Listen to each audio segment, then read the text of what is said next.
Hi. Okay, so your manifesto seems to be quite short, a little bit light on content, if I might say so. Do you think it was a worthwhile exercise? The writing of the manifesto Yes. as a worthwhile exercise? Yes. Oh yeah, absolutely. I do realise that it's short. I was trying to stick to the word count, which was part of the reason for its short length. I was hoping to this week release further explanations, a little bit more of a detailed content. Do you have a specific time as to when you'll do that?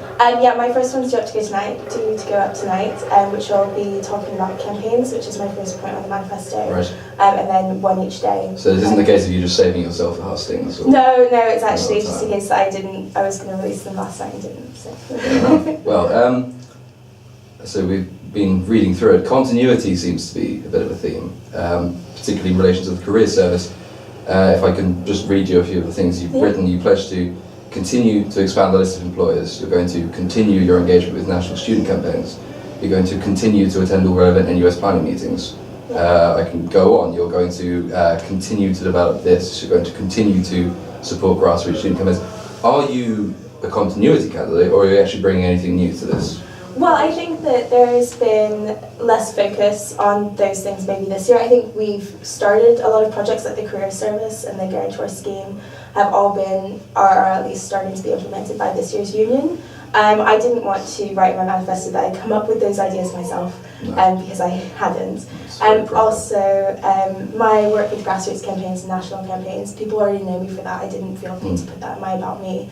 But I didn't want it to sound like I would be starting that afresh, because I would be building on past contact. Well, it's admirable honesty, but are you actually bringing any new ideas to the office? Why should people vote for you rather than somebody, say, who is coming and saying, I will change this, I will do this, something that has never been done before? Yeah, well, I think that my opponents have strengths in other areas than I do, but I think that the reason I stand out is because I do actually have experience with leadership and starting projects from the ground up. But they may have strengths in the area of new ideas, which aren't apparent in your manifesto. Would that be fair? I would actually argue that that's not true. I think that things like NUS London and grassroots campaigns on campus, the career service hasn't been implemented yet. It still does count as a new thing that would be coming along. The guarantor scheme hasn't been implemented yet. It would be a new... But all the work, the groundwork has been done. They are scheduled to happen now. Yeah. The career service, the internship scheme, for example, will be starting in the next academic year. And I think I would that not be regardless of who is president? So what are you actually bringing to this? Are you going to be changing anything, or? I think that there will be some changes in the way that it is run. I think the managerial structure does need to change. Okay, can you give us an example? I think that the union this year has faced a lot of difficulties with the swift exit of Peter O'Neill in the first term. Of course. That's been really difficult to handle for only having 2 sabbatical officers has been really difficult. So, and also so many officers leave, well, 2 officers leaving in the middle of terms and stuff. I think that it's really important that they haven't had enough time to run things like Rag Week, to run the events and communicate effectively. So the union hasn't had the time or the ability to achieve the things that it set out to achieve in the beginning? And that's solely down to the exit of Peter O'Neill? I don't think it's solely down to that. I think it's down to the exit of more than one officer. They lost an events officer and a publicity officer. How can they be expected to communicate effectively with the rest of the student body? But that's something that I have had experience doing, is making sure that I have put communications out there, that I've built those networks and retained those networks over a long period of time. You were, correct me if I'm wrong, you were on the union. You are on the union at the moment. As a non-executive officer. As a non-executive officer. Were you not able to use your vast amounts of experience to assist in coping with the loss of these union members? I did, to the best of my ability, whilst also being on a national committee as well. Okay. But the national committee has distracted you from... No, I would argue that it's given me new skills. And I was involved with implementing the LGBT officer because that has been my primary role as founder and president of the Pride Society, to focus on liberation campaigns, specifically LGBT campaigns, because that's what I was elected to do. Okay, we might come back to that soon, if that's okay. Moving on, some of the, I suppose some of the newer ideas that you did have, seem to stray a little into the areas of other union members. For example, you say you will further campaign for better provision on campus for disability welfare, Yes. which has a union officer already dedicated to it, Yeah. if I'm right. You also support and advise others on how to facilitate progressive and inclusive events. Is that not the remit of the events management team? With the reference to progressive and inclusive events, that was more interlinked society events that I was talking about. Okay. And that comes from my work with other unions around the country and within Heythrop on partnerships and diversity management and things like that. So making sure that societies which are often seen as polar opposites, such as CU and LGBT, are actually able to communicate effectively and harness a better... And they don't do that at the moment? I think that there isn't any communication. I don't think that there's no communication at all? I think it's limited, and it doesn't promote it. I've heard things about societies being cliquey, and I know that last year we did the festival, which meant that all societies had to work together on a huge project. I think things like that are really effective.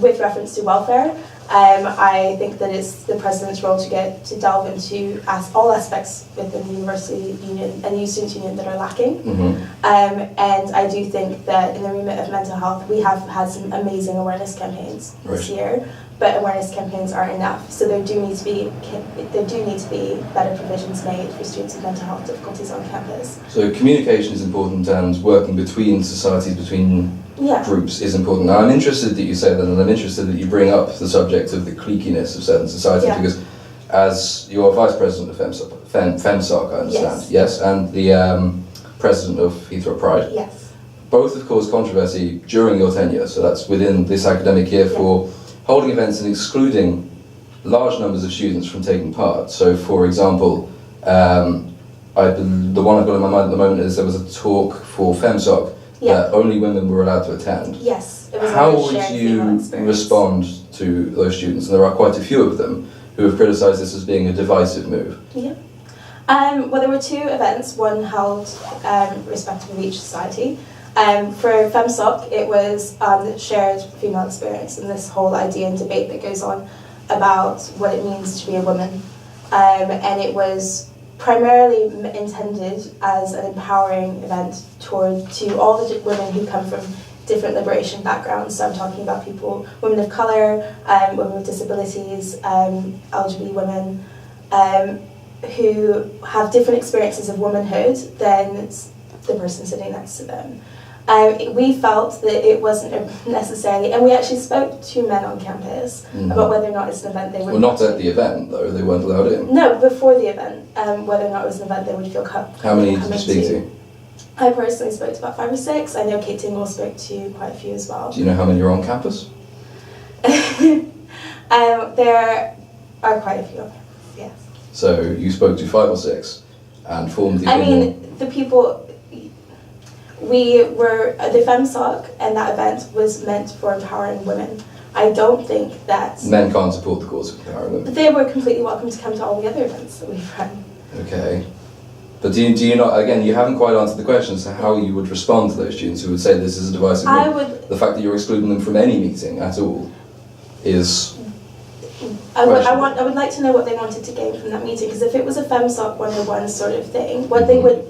But if it's observing women discussing their oppression or discussing any aspect of what they find difficult about being a woman, and a lot of the discussions that were had in there were very private and they were very deep conversations that were being had amongst women because they needed a safe space. They felt they needed a safe space on campus to discuss those issues. And they wouldn't have been safe with men in the room?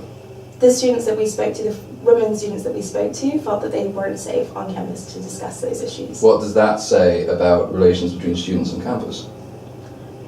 I think it says more about the need for feminism, and which is a completely separate issue than students on campus. But if the need for feminism, I don't want to get too caught up on this issue, by the way, of course, but if the need for feminism involves, or if feminism can only be allowed to thrive by excluding men from certain discussions... I absolutely don't think that it can only be thriving on that, but I do think that men don't necessarily need a space within feminism, and this is a quote from someone else, but to take the space they already have in society and turn it feminist. And that does sometimes mean that women need to be given a platform to speak where they feel safe. And for our one event, on campus, I don't think that that was inappropriate. And you don't think it was patronising to women? I think that when we spoke to who said that they would like that, I wouldn't say that they were any less for being vocal and saying that that's what they wanted. Fair enough. I suppose continuing on a theme of subjects of, I don't want to say questionable worth, but I will and I have. You've said that you'll launch an assessment into the catering service. Yes. I understand this was already passed in EGM. Yes. People have been complaining of it for a very long time. Very long time. It was in the second ever issue of the line. Again, it's nothing new. But it hasn't happened. But it hasn't happened, but it's already been passed at an EGM, which suggests that it's well along in the process of happening. The same is true, I think, of the smoking shelter, which you also mentioned. Yes, and I did say that that is, again, in continuance of what was mentioned in Dermot's manifesto earlier, but I've seen no progress on that, so it would be something that I would want to action within my first So that's term. something that you'll be chasing up? Yes. Okay. Yeah. Fair enough. But you don't think it would be fair for us to describe you, for example, as a continuity candidate? I mean, I even have a section on my manifesto talking about sustainability. I think that the union shouldn't... The difficulty with our union and with candidates only running for 1 year terms means that there isn't much continuity between union to union, and if you're starting from the ground up every single year, realistically, it takes a really long time to get these things achieved. And so if I came in and said I'm going to scrap all these ideas that all these people have had and start from afresh, nothing's going to get changed. Okay. Well, that's I suppose another way of defining it. Would you describe yourself as a technocrat?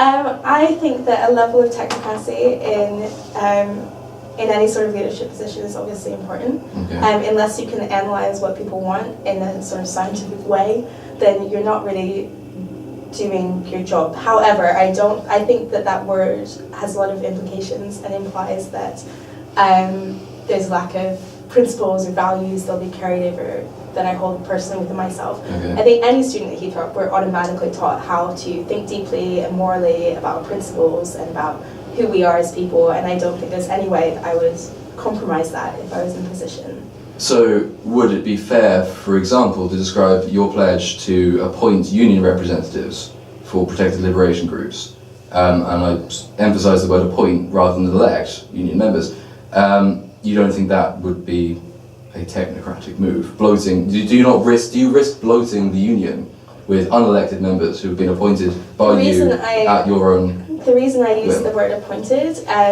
would be because if the students saw those members as being worthy of continuing on in the union, that would be something that the students should decide in OGM through the proper democratic processes. So this would be a trial? And I think I even said that in my manifesto. For how long? For the first term. For the first term? Yeah. So if they were elected, so it would be a term's worth until we moved it to the next OGM, okay. Where students would be given the chance, reports from the members and feedback, and given the chance to decide amongst themselves. Do you have ideas as to specific individuals you would like to fill these roles? No. No. How will you come to that decision? I would, in the first Freshers Week, I would like to, and I'm pretty sure I mentioned this, but I would like to hold an event on engaging with the Students' Union with positions open. I know I talk further in my manifesto about subcommittees which haven't really been actioned this year, and trying to get new voices and freshers involved in that, in changing the union and in having their voice heard. The elections I would like to have after the first reading week, and then I say elections. There would be elections if there was a contested vote for, say, a postgraduate position. I think that the only way realistically to do that would be to have some sort of election. So then that would be, I think, a fair trialing period. Okay. So for those individuals, but it would give new students a chance to engage with it rather than just the people I happen to know through my time at Heythrop. Right, fair enough. Just one final question. I understand you're planning on going to the NUS Women's Conference. Yes, this I year. am, yeah. You're aware it starts the day after hustings? Yes. And it lasts for how many days? 2 days. 2 days. So I'll be back on Wednesday night. Do you think it sends a particularly strong message to be leaving college before voting is closed? As I am an elected member of a national committee representing women, I think that is part of my duty. Also, as a women's student at Heythrop, I will be representing Heythrop at a national conference, which is hugely important. For years we didn't attend these conferences. Okay. But not allowing it to distract, of course, from your campaign? No, I mean, it is unfortunate timing, and I know that more than anyone. Okay. Sheer panic that I'm feeling about being gone for 2 days. But I think representation is absolutely key. And to have Heythrop on the map as a inclusive uni, where we're trying to get people more trained to engage on these topics. Yes. Well, best of luck. Thank you for coming to speak to us. Thank you.